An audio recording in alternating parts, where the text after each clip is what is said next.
तो एक ऐसे व्यक्तित्व जो अपने आप में कहें तो एक शिक्षक के रूप में अपने जीवन के बहुत बड़े कालखंड को उन्होंने शिक्षण में लगाया है और शिक्षक के रूप में शिक्षण देते हुए उस यात्रा में जन सेवा को अपने साथ जोड़ते हुए और सच कहें तो गुरुदेव की सप्त क्रांतियाँ, शतसूत्री योजनाओं और समाज सेवा के भाव को अंतस में लिए हुए उस यात्रा में जिले से राज्य और राज्य से देश तक पहुँच करके सच कहें तो ज्ञान यज्ञ की लाल मशाल के नीचे जैसे सभी को जोड़ना है, सभी को जोड़ना है, उस भाव से बड़ी अनन्य आत्मीयता से, विनम्रता से जन जन के बीच में एक कार्यकर्ता के रूप में जो सदैव सक्रिय हैं, राष्ट्रहित सर्वोपरि के भाव से भारत सरकार में एक बहुत ही महत्वपूर्ण भूमिका निभा रहे केंद्रीय राज्य मंत्री जनजातीय मामले आदरणीय श्री दुर्गादास उइके जी का हम आप सबकी जोरदार तालियों के बीच में आमंत्रण करते हैं कि ज्योति कलश यात्रा सम्मेलन को वो संबोधित करें, हम सभी को मार्गदर्शन प्रदान करें। परमात्मीय भाइयों बहनों, परम पूज्य गुरुदेव, परम वंदनीय माता जी की गरिमा में सूक्ष्म उपस्थिति, उनके संरक्षण और मार्गदर्शन में ये दिव्य और भव्य कार्यक्रम अपने समापन के कगार पे खड़ा है। पावन पवित्र इस आयोजन में आज मंच पर आसीन श्रद्धेय डॉक्टर चिन्मय पंड्या जी, प्रतिकुलपति देव संस्कृति विश्वविद्यालय, परम पूज्य गुरुदेव, परम वंदनीय माता जी के दिव्य विचारों के संवाहक, हम सबके मार्गदर्शक, जिनका प्रेरक और युगानुकूल भाव भरा परम पूज्य गुरुदेव का पावन संदेश हम सबको प्राप्त हुआ। भारत के हृदय स्थली मध्य प्रदेश के सभी जिलों से पधारे आत्मवत मित्रवत सभी बंधु बांधव, शक्ति स्वरूपा देवी स्वरूपा सभी हमारी बहनें, भाइयों बहनों, आइए एक बार जोरदार मातृभूमि के चरणों में जयकारे के रूप में दो स्वर आप जोड़ें। भाइयों बहनों, ये भारत माता की जय सच्चे अर्थों में एक महामंत्र है। जय का सारे व्याकरणाचार्यों ने उसकी मीमांसा व्याख्या उसकी की है कि ज जिसका जन्म हुआ, य बराबरी से यम मृत्यु का देवता, जिसका जन्म हुआ है उसकी मृत्यु सुनिश्चित है, शाश्वत है, सनातन है, सिद्ध है। हम सबको विदित है मित्रों कि इस एक वाक्य को प्रतिपादित और हृदय में स्थापित कराने के निमित्त विविध आर्ष ग्रंथों में यही चित्रण किया कि बेटा इस सत्य को, यथार्थ को समझ, सारे षोडश संस्कारों में, मरणोत्तर संस्कारों में यही दिग्दर्शित किया है कि जिसको इसका बोध हो जाए कि जिसका जन्म हुआ है उसको यहाँ से विदा होना है। तो मित्रों, फिर करुणा, दया, ममता, वात्सल्य, सहजता, सरलता, मृदुता सब मिला के वानरी उछल कूद व्यक्ति की थम जाती है और सच्चे अर्थों में जीवन में संतत्व का जागरण इसी सत्य के बुद्धत्व के बाद आता है और आध्यात्मिक यात्रा यहीं से मित्रों प्रारंभ होती है। फिर व्यक्ति एक उसके लिए फिर समय, टाइम इज मनी, फिर उसके लिए समय उसको मालूम है 60-65 साल औसत आयु है व्यक्ति की, ये 60 हो गया और 2-4-5 साल बचा है, पता नहीं ये भी कब समाप्त हो जाए, काम बहुत है, समय बहुत ही कम है। तो मित्रों, फिर रात दिन भगवान के काम में उसको ये पता है कि भाई धीरू भाई अंबानी बन जा या स्वामी विवेकानंद बन जा, पर दोनों बनने के चक्कर में व्यक्ति विविध प्रकार के सांसारिक संतापों को सहता हुआ आगे बढ़ता है और लगातार आवागमन के चक्कर में फंसा रहता है। उसके लिए वो स्वयं भी उत्तरदायी है। भाइयों बहनों, हमारे ऋषियों ने जय शब्द हमको अनुदान वरदान के रूप में दिया है कि उसका अर्थ हम अंगीकार करें। भाइयों बहनों, जैसा मैंने कहा कि भारत माता का जयकारा सच्चे अर्थों में महामंत्र है। ये जब समझ में आ जाता है, रग रग में कण कण में प्राण प्रतिष्ठित हो जाता है, तो फिर व्यक्ति पेट प्रजनन भोग भौतिकी जो दिखाई दे रहा है मित्रों, इससे परे हो जाता है। रहता तो यहाँ है पर इससे कहीं मुक्त रहता है। उसको मालूम है क्या, कुछ नहीं, प्रतिपल बदल रहा है। पैदा हुआ तब कैसा दिखता था और अब कैसा दिख रहा हो, लगातार उसका बोध उसको होते रहता है और उसको मालूम है कि यहाँ कुछ भी स्थायी नहीं है। भाइयों बहनों, मकान दुकान खेत खलियान सब माँ की गोदी में खड़ा है। पावन पवित्र नदियाँ सब इस माँ की गोदी में प्रवाहित होती हैं। भाइयों बहनों, सोना चांदी हीरा मोती जवाहरात सब इस माँ की गोदी से मिलता है। सभी प्रकार के अन्न, सभी प्रकार के फल, काजू किशमिश बादाम अखरोट सब माँ की गोदी से मिलते हैं।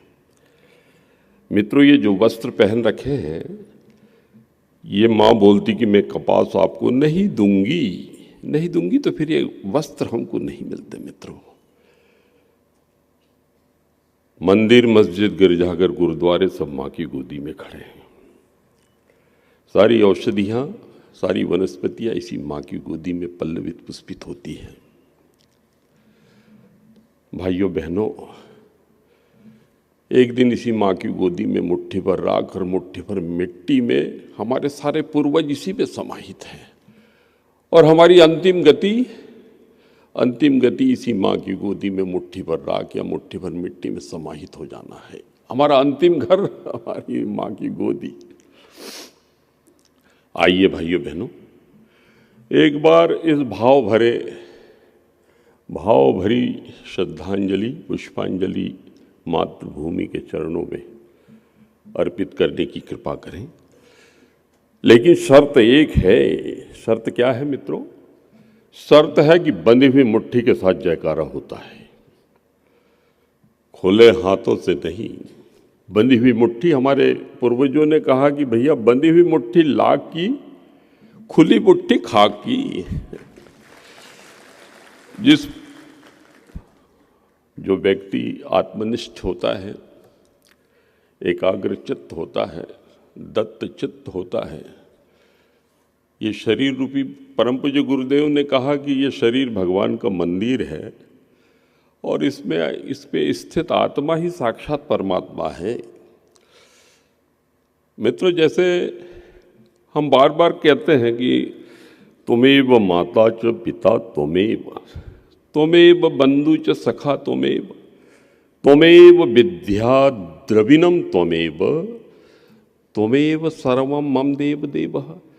अरे बाबा, जब रोज आरती के बाद बोल ही रहे हो पर अंगीकार नहीं हो पा रहा है जब सब दे दिया तो तुम्हारा अपना क्या है? कुछ नहीं है। तो फिर हल्के फुल्के क्यों नहीं रह पा रहे हो? इसलिए नहीं रह पा रहे कि हमने कुछ बचा के रखा है अपने पास बोल दिया हमने पर बचा के रख दिया। राजा हरिश्चंद्र की तरह अपने सर्वस्व आपने दिया नहीं। देते तो आप हल्के फुल्के होके हनुमान जी जैसी यात्रा करते, आप आनंद की यात्रा करते, दिग्दिगांत की यात्रा करते, फिर आपको कोई रोक नहीं सकता। चाहे कितनी भी आसुरी शक्तियाँ आपके लोक मंगल के कार्य में बाधक बनती, वो आपको रोक नहीं सकती, क्योंकि आप हनुमान जी की तरह हो गए हैं। भाइयों बहनों, आइए, बंधी हुई मुट्ठी, जिस परिवार में बंधी हुई मुट्ठी होती है, जिस समाज में वो विकसित होता है, समृद्ध होता है, जिस देश में एकता होती है, ये बंधी हुई मुट्ठी सामाजिक समरसता और राष्ट्र की एकता अखंडता की प्रतीक है। किंतु जो अनीति अनाचार पापाचार व्याभिचार में संलग्न शक्तियां हैं, उनके लिए हनुमान जी की मुष्टिका है, हनुमान जी का गदा है। दूसरी शर्त है कि भुजाओं की मांसपेशियां बल खाती हुई प्रतीत हो। क्या भाई, यहां मछली उठना चाहिए ऐसा। जब जय बोले तो शौर्य का प्रदर्शन, ये शौर्य की अभिव्यक्ति, जो लक्ष्य है हमारे सामने उसके प्रति अगाध निष्ठा का प्रदर्शन। आइए मित्रों, एक बार जोरदार माँ के चरणों में जयकारे के 2 स्वर जोड़ने की कृपा करें। भारत माता की, भारत माता की, वंदे वंदे। परम पूज्य गुरुदेव की, परम वंदनीय माता जी की, शांति कुंज हरिद्वार की, तपोभूमि मथुरा की, पावन जन्मभूमि आवलखेड़ा की। आत्मीय भाइयों बहनों, बहुत बहुत धन्यवाद। मित्रों, आज मैं बहुत सौभाग्यशाली हूँ कि परम पूज्य गुरुदेव परम वंदनीय माता जी की अनुकंपा से आज अपने भाइयों और बहनों से मिलने के लिए मैं अपने परिवार में, अपने घर में आने का मुझे अवसर मिला।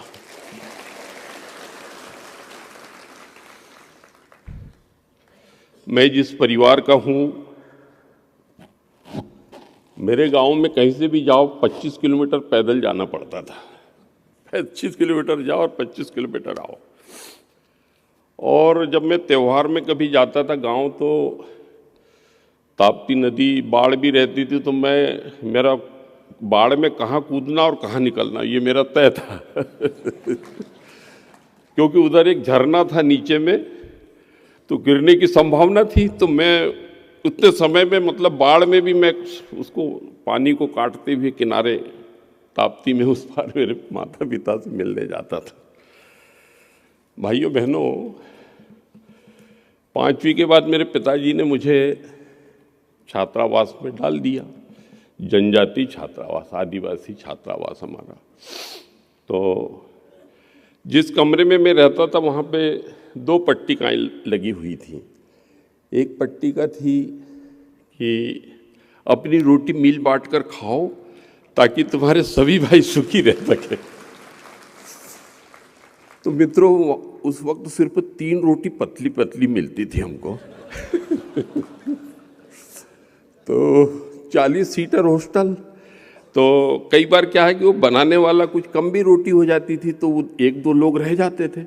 तो फिर वो जो 3-3 रोटी जिसको दी जाती थी, तो उसमें से किसी एक रोटी का एक हिस्सा, आधी रोटी, ऐसा जमा करके उसको बराबर 2.25 रोटी उसको देनी पड़ती थी। तो मैं रोज पढ़ता था उसको कि, और उसके नीचे लिखा था युग निर्माण योजना मथुरा, पट्टिका के नीचे।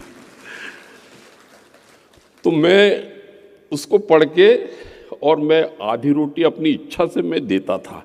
वो पट्टिका जीवन में कैसे बदलाव कक्षा 7वीं के बच्चे के जीवन में ला सकती है, वो मैं घटना आपको बता रहा। दूसरी पट्टिका लगी थी कि प्रसन्न रहने के, मैंने उसको सुखी रहने ऐसा जोड़ लिया मेरे मन से। प्रसन्न रहने के 2 सूत्र, अपनी आवश्यकताएं कम करें और परिस्थितियों से तालमेल बिठाएं। हमने कहा ये तो जोरदार है यार, सुखी रहने के ये 2 सूत्र तो बहुत शानदार है। आवश्यकताओं को कम करो, तो यार ज़्यादा अपने को कोई ज़्यादा झंझट में पड़ना नहीं अपने को। जितना 2 रोटी लग रही है खाने को, 2 कपड़ा चाहिए, और क्या चाहिए, और आनंद से रहो। और कहीं गड़बड़ होगा तो परिस्थितियों से तालमेल मिलाओ, जाना। उसकी वजह से मित्रों, मैं हायर सेकेंडरी स्कूल में, मैं गांव का रहने वाला, मेरे स्कूल का मैं अध्यक्ष बन गया। उस जमाने में चुनाव होते थे। और ये रोटी मिल बांट कर खाओ, इसके चक्कर में मैं मेस इंचार्ज जो है लंबे समय तक रहा। ये 2 लाभ मेरे को प्रत्यक्ष मिले। मैं 1980 में कॉलेज आया, तो वो तो मेरे दिमाग में था ही। अब वो मथुरा ये ध्यान में बिल्कुल बना था कि यार ये जोरदार था, उसको मैंने याद ही कर लिया मित्रों। 1980 में परम पूज्य गुरुदेव के प्रत्यक्ष दर्शन करने का सौभाग्य मिला, और हमारी आस्था तो पल्लवित पुष्पित थी। हमको वो जो पट्टिकाएं जिसने हमारे जीवन को बदल दिया था, तो एक व्यक्ति ने, अब खरीदने की क्षमता नहीं थी अखंड ज्योति, तो हमने, एक व्यक्ति ने लोखंडे करके था, आज वो दुनिया में नहीं है बेचारे, उनने हमको, उन भाई ने हमको कुछ पत्रिकाएं दी। मित्रों, हमारे जनजाति समाज में स्त्रीलिंग पुल्लिंग ऐसा, जैसा बोलने में हिंदी अच्छे से नहीं बोल पाते थे, ऐसा मतलब हिंदी लंगड़ी लूली। अखंड ज्योति पत्रिका, आज लोग कहते हैं कि यार तुम शुद्धतम हिंदी बोलते हो, यार इतनी अच्छी हिंदी बोलते हो, आदिवासी हो कि इतना अच्छा। भाइयों बहनों, ये परम पूज्य गुरुदेव की लेखनी और अखंड ज्योति पत्रिका, जिसने मुझे अच्छा बोलने का एक अवसर उसने मुझे दिया। मित्रों, गुरु दीक्षा के बाद, मतलब ये मैं बताना चाहता हूँ कि दीक्षा होने के बाद में गुरुजी ने कहा कि बेटा 3 माला जपना यार, समझे ना। 3 माला। अच्छा, उसके पहले बताता हूँ मैं कि मैं आदिवासी, उस जमाने में अमिताभ बच्चन और ये जमाना था, लंबे बाल रखना, बेल बॉटम, ऐसा था। तो मुंडन संस्कार हमारा हुआ, तो हमारी हाथ भर की चोटी, बड़े बड़े बाल हमारे और जनेऊ। तो कई लोग हमारी हंसी उड़ाते थे कि अरे ये गोंड देखो साला, ये कब से पंडित बन गया रे तू।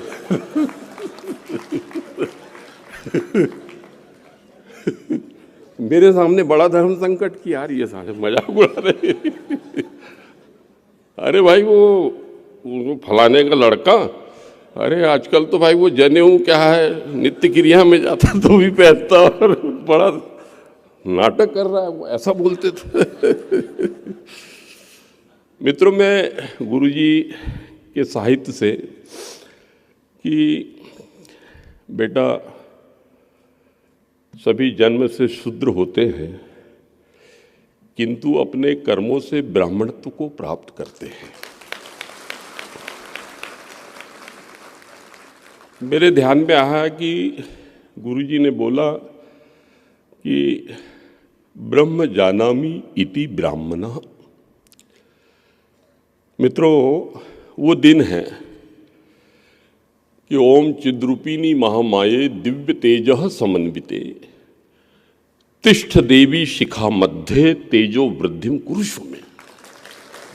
हमने कहा अनंत से जो भी बरसता है, जब यहीं से सब होता और यहीं से सारी गतिविधियां होती है और लौकिक और पारलौकिक उपलब्धियां यहीं मिलती है, तो अपन कहा को इधर उधर भटको।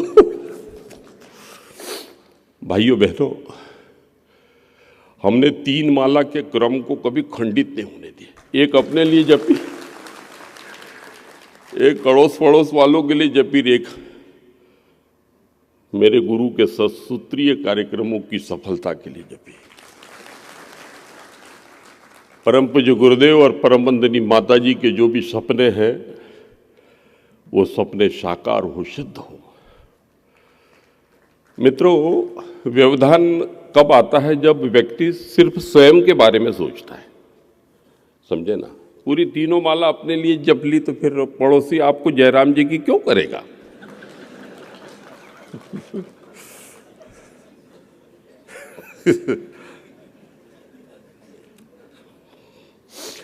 जब ये विविध प्रकार की श्रृंखलाएं चलती थी, तो दीपक जी है यहाँ, दीपक मालवीय जी मेरे साथी, हम लोगों ने लगभग 273 5 कुंडी 9 कुंडी यज्ञ किए भाई तब।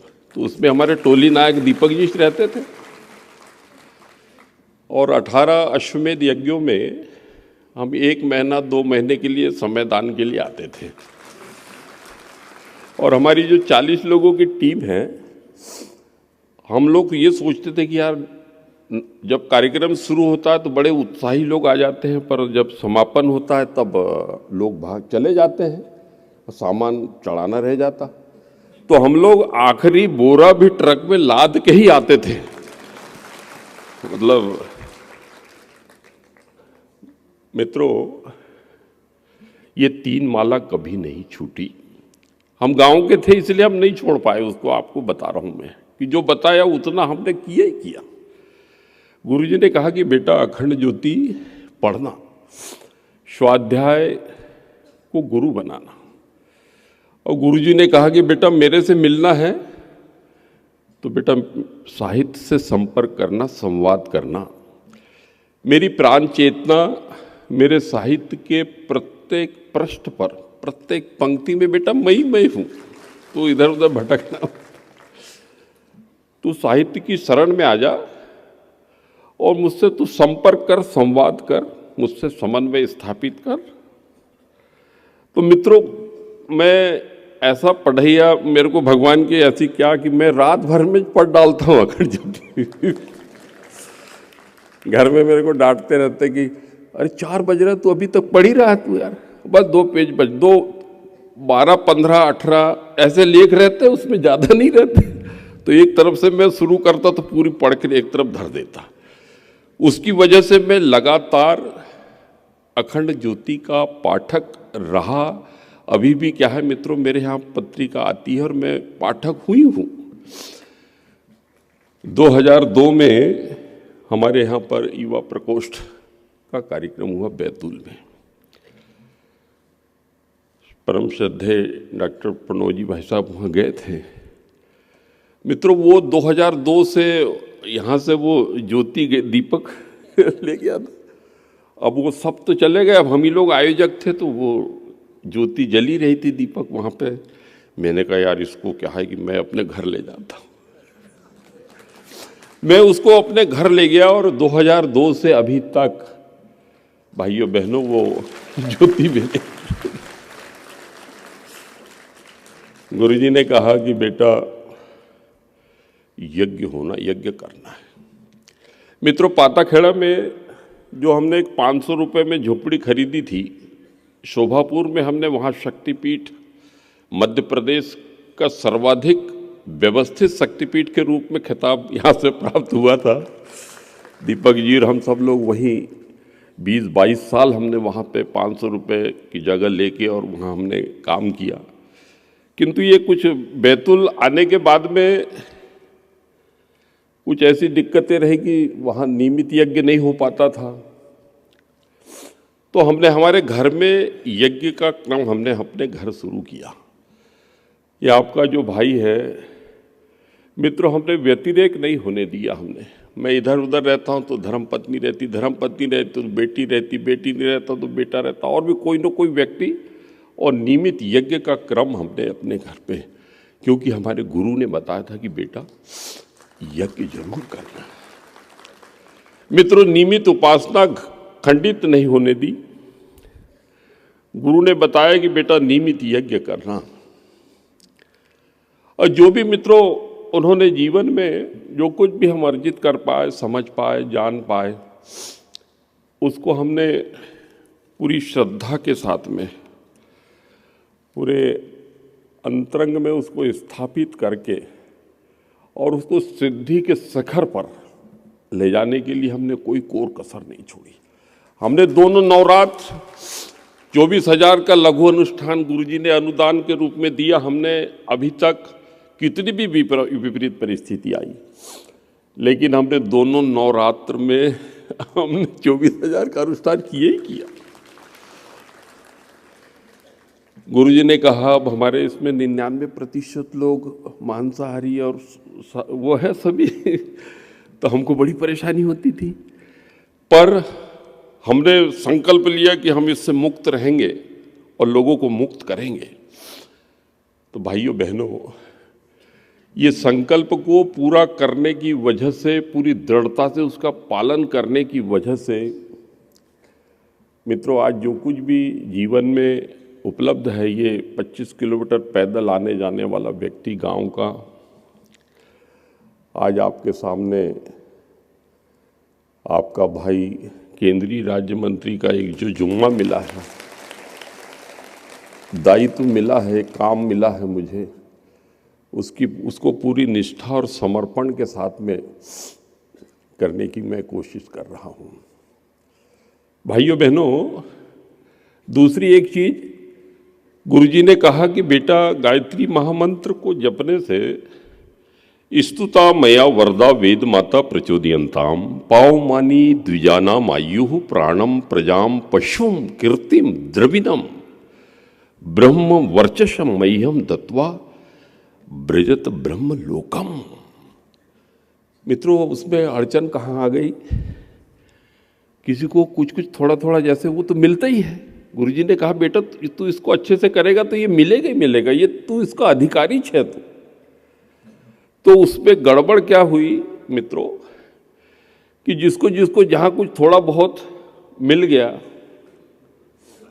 कोई अच्छा गायक कलाकार हो गया, कोई अच्छा प्रवचनकार हो गया, कोई अच्छा तबला वादक हो गया, कोई ऐसा अनेकानेक छोटमोट उपलब्धियां जीवन में प्राप्त हुई, उसको हम पचा नहीं पाए मित्रों। कई बार ऐसा आया थोड़ी गड़बड़ हो गई।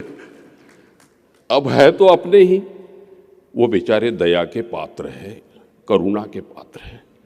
जिनको ये जो बैठे हैं यहाँ, ये सारी जागृत और चैतन्य आत्माएं हैं। ये हजारों दीप यहाँ प्रज्वलित हो रहे हैं। ये चैतन्य दीपकों की भूमिका है। ये अपना परिवार है ना, अपने सबकी जिम्मेदारी है कि जो बेचारे रास्ते में जहाँ जहाँ भी अटक गए उनको भी इधर से जाके अपने को यही करना है। अरे यार ये अपना ये दिख ही नहीं रहा यार, ये आ ही नहीं रहा 4-6 महीने से, 2 साल हो गया। तो जिसको मित्रों कुछ लोग तो ऐसे मिलेंगे कि आप सिर्फ गुदगुदी कर दोगे ना, उससे भी शो दौड़ पड़ेंगे। कुछ नहीं करना, और उसके लिए हल्के फुल्के रहना। आपको आप संवाहक बन पाए। हकीकत में आपको किसी ने माला पहनाई तो वो माला तो गायत्री परिवार के आप हैं और यहाँ का संदेश लेके गए हैं, तो आप तो गुरुजी के प्रतिनिधि के रूप में गए हो, तो उसको कोई प्रदर्शन का विषय नहीं। वो लेके आप गुरुजी के चरणों में भावपूर्ण अर्पित कर दो और शांत खड़े रहो। वो तुमको अर्पित नहीं की गई है।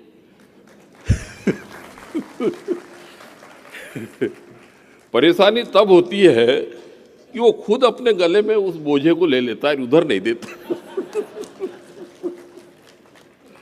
अच्छा, उससे क्या होता है कि वो पात्र नहीं है, वो माला का वजन सह नहीं सकता। अच्छा, वो गर्दन झुकने लगती है, टूटने लगती है, दर्द होता। तो वो ऐसी दोहरी स्थितियों में अपात्र व्यक्तियों के हाथों में यदि कोई सामर्थ्य आ जाए तो मित्र फिर उच्छृंखलता आ जाती जीवन में, उद्दंडता आ जाती है। आप देवासुर संग्राम से लेकर देवदानवों के विविध युद्धों को आप देखेंगे, या वर्तमान में भी आप जो युद्ध चल रहे हैं धरती पर, तो आप देखेंगे कि यही अंतर है जिसकी वजह से पूरी दुनिया बारूद के ढेर पर खड़ी है। ऐसा पूर्व में भी होते रहा, वर्तमान में भी हो रहा है। सकारात्मक शक्तियां एक तरफ खड़ी है और नकारात्मक शक्तियां एक तरफ खड़ी है। हमारे देश में भी राष्ट्र, धर्म और संस्कृति का ध्वज पताका लेकर शक्तियां एक तरफ लामबद्ध है, दूसरे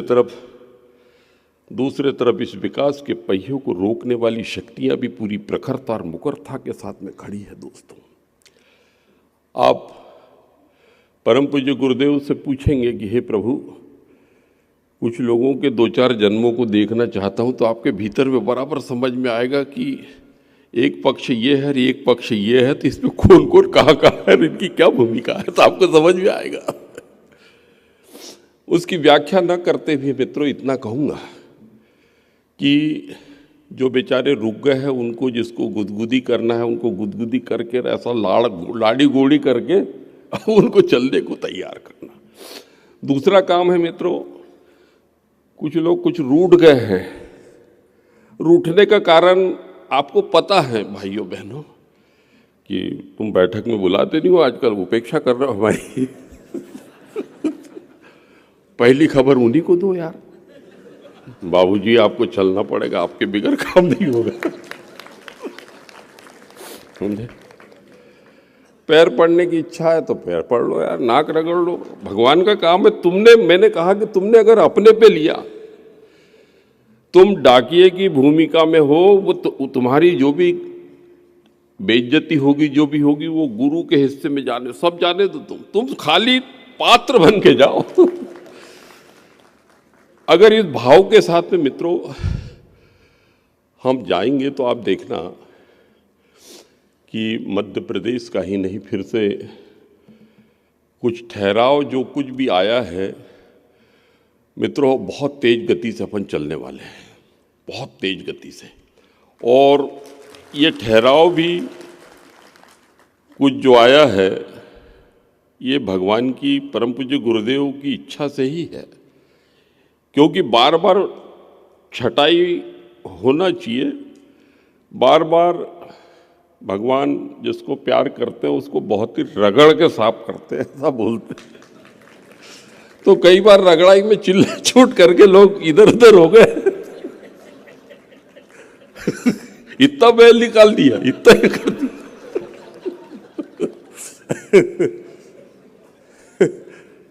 ये अंतर आता है मित्रों तब जब हमने स्थूल, सूक्ष्म और कारण तीनों की व्यवस्थित विवेचना हम नहीं कर पाए।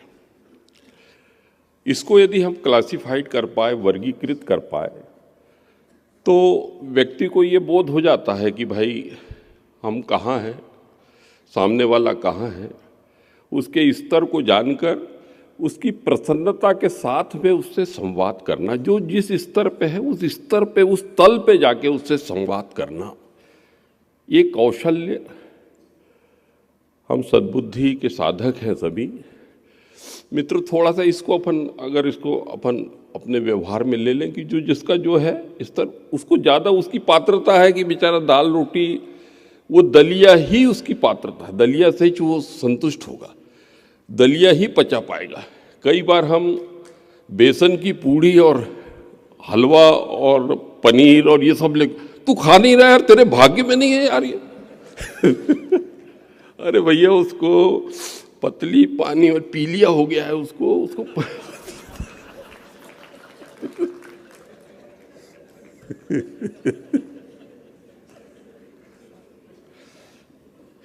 कई बार लोग बोलते थे कि भाई साहब आप हम यज्ञ करने के लिए तो जाते हैं, पर हमारे मोहल्ले में मत देना, हमारा मोहल्ला छोड़ के दूसरे गांव भिजवा दो, हम चले जाएंगे। अरे तो भैया तुम जहाँ पैदा हुए, जिस मोहल्ले में रहते हो, तुम्हारा ज़्यादा प्रभाव पड़ेगा यार वहाँ, कि फलाने जी भाई हमारे घर में यज्ञ कर रहे हैं, तुम्हारी बात मानेंगे, लोग जुड़ेंगे। अरे नहीं भाई साहब, मेरे अड़ोस पड़ोस में मेरे संबंध अच्छे नहीं।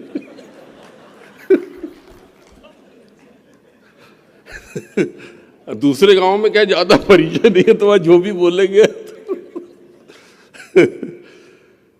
आत्मीय भाइयों बहनों, अपन अपने घर में, परिवार में बातचीत कर रहे हैं अपन, ये सारी स्थितियां हैं मित्रों। इसको बहुत ही हल्के फुल्के तरीके से आत्मचिंतन और आत्ममंथन करके एक बार पुनर्समीक्षा मित्रों हमको करने की आवश्यकता है।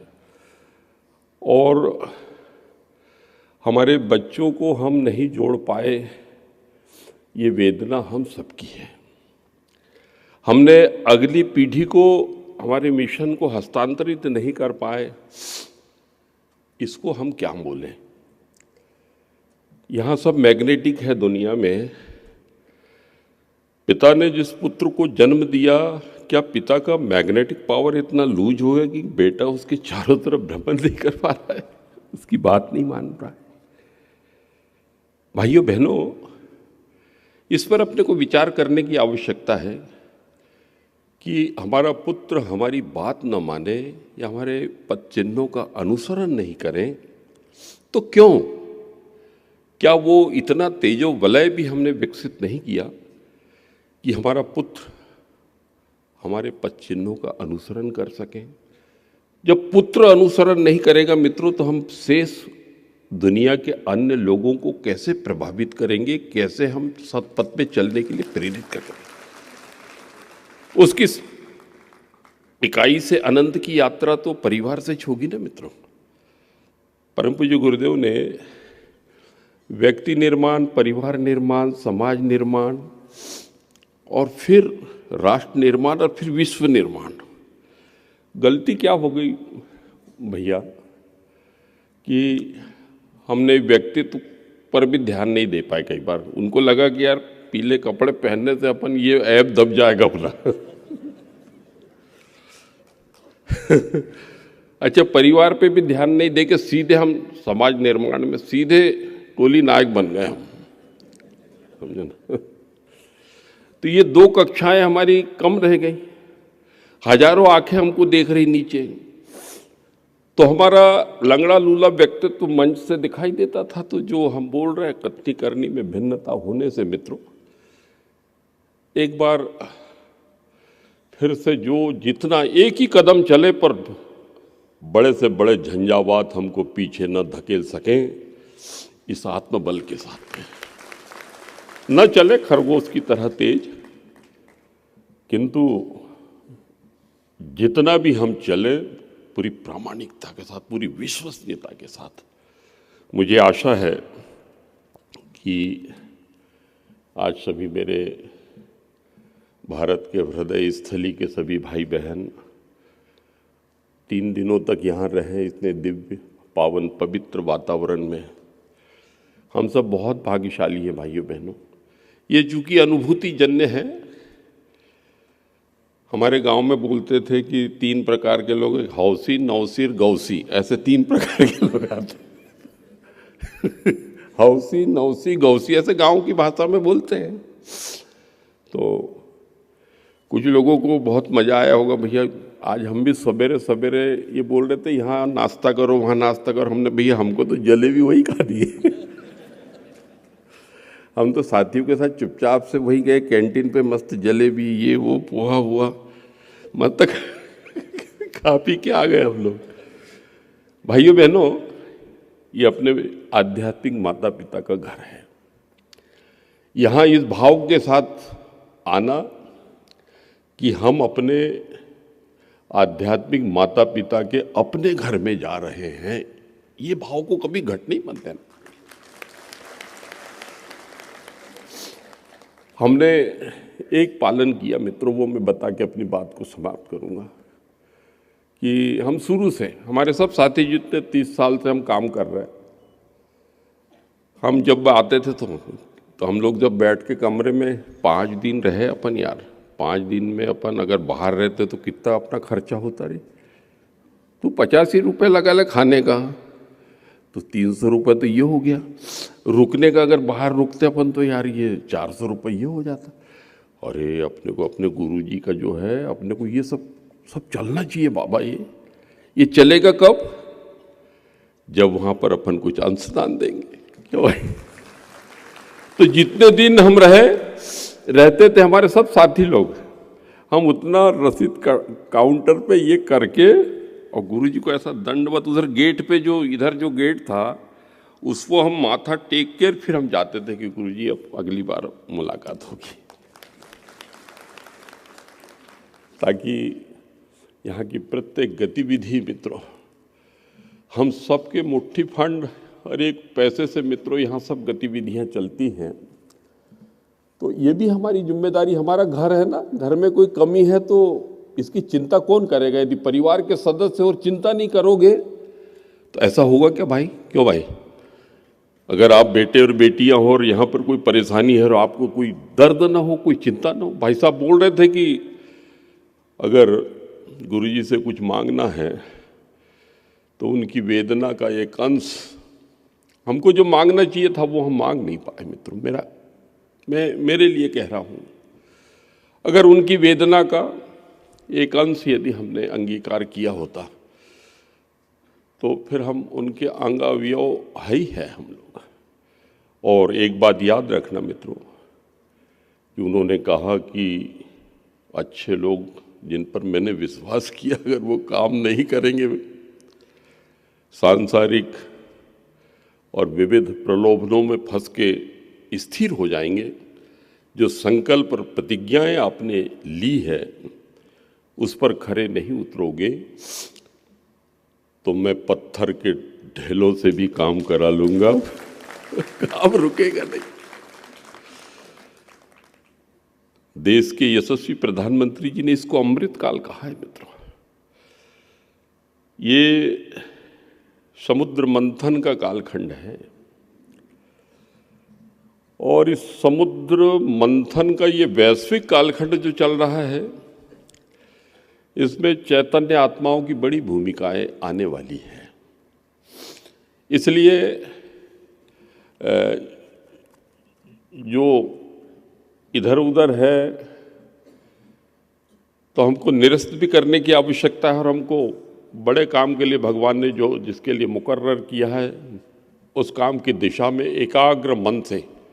और कैसे बढ़ना है मित्रों, तांगे पर यदि आप बैठे हों तो तांगे वाला क्या करता कि वो घोड़े को दोनों तरफ ऐसा चमड़े का लगा देता, उसको कोठी बाजार से या अपने शांति कुंज से उसको सिर्फ उधर हरिद्वार सिटीज दिखे, उसको इधर उधर दिखे।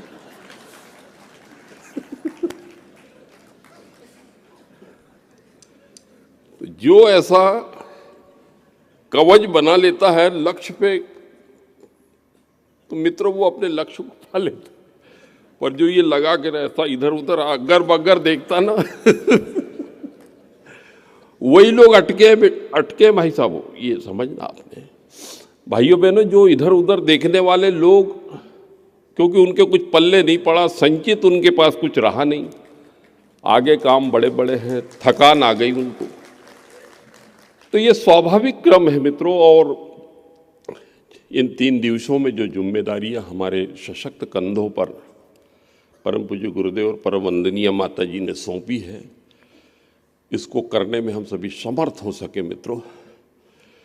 सारी हमारी आंतरिक शक्तियां चैतन्य हो, जागृत हो और पूरे उल्लास के साथ में, पूरे प्राणपन से हम अपने पावन पवित्र यहाँ से जो लक्ष्य निर्धारित है उसको पूरा करने में हम सभी सफल हों, सभी स्वस्थ रहें।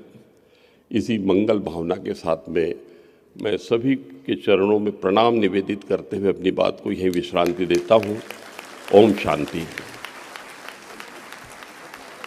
मेरे ख्याल से दोनों हाथ ऊपर उठा के पूरे उत्साह से अभिनंदन है, आभार है, धन्यवाद है हमारे ही अपने। और अगर सच कहें तो ज्योति कलश यात्रा का जो उद्देश्य रखा है, जिसको श्रद्धेय डॉक्टर साहब श्रद्धेय जी ने उद्घोषित किया, आदरणीय भैया ने सदैव से कहा कि उस छोटी सी उम्र में दीवार पे लगे परम पूज्य गुरुदेव के 2 प्राणवान वाक्यों को पढ़ करके सुदूर आदिवासी क्षेत्र से एक किशोर जो चलता है, वो आज पूरे विश्व के गौरव बन करके भारत के एक महत्वपूर्ण पद को संभालते हुए भी इतने विनम्र होकर आपसे जो बातें कह रहे थे, महसूस हो रहा था कि गुरुदेव का वो प्रवाह आप सबको अंदर से आंदोलित कर रहा है।